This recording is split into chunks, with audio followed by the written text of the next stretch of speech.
welcome back to my channel. This is Rania Hazem and today's episode is under the series of Let's Get Creative, and let's just dig into this episode.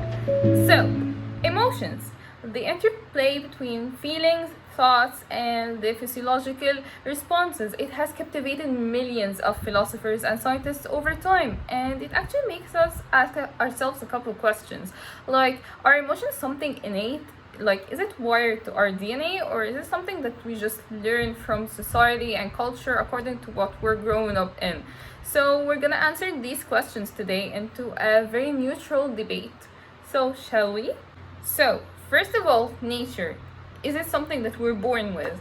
So it can be actually traced back to evolutionary psychology, where people are meant to believe that some emotions are indeed just common in all cultures, making it something that we are born with, which makes it wired to our DNA or just has a biological aspect. So let's take a movie, for example, the movie Inside Out 1. So in the first scene of the movie, you can actually see Riley as a baby that has only two emotions, which is happiness and sadness. And throughout time, more emotions just start to appear as she grows up. This actually made us just wonder even more, does this has a biological background? So when looking at a couple of studies, we have seen a study made by Paul Ekman where he said that there are several emotions that they can detect from babies, such as anger, happiness, sadness, and fear, making us think that it is something biological.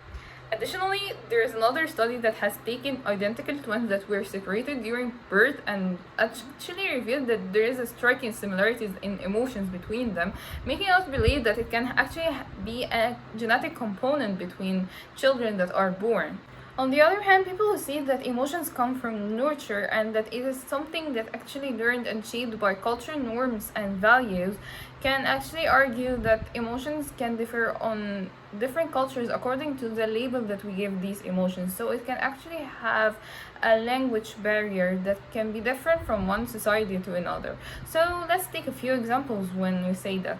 For example, there's a word ame, which is Japanese, and it translates to a pleasant feeling of the dependence and living alone. And another word is duende, which is Spanish, and this feeling actually describes the empowering emotional feeling or the fascination that comes from the inspiration to doing something creative.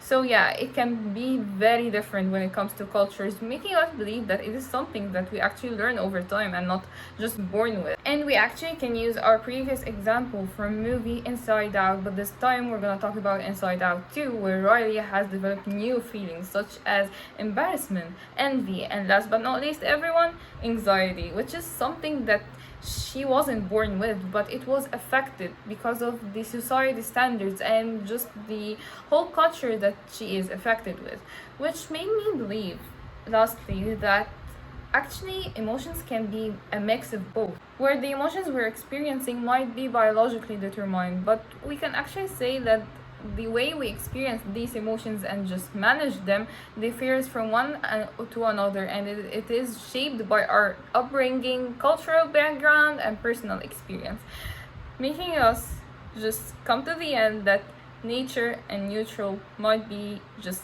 equal. So that's it for today, everyone. Thank you very much for listening, and I hope you have a nice day.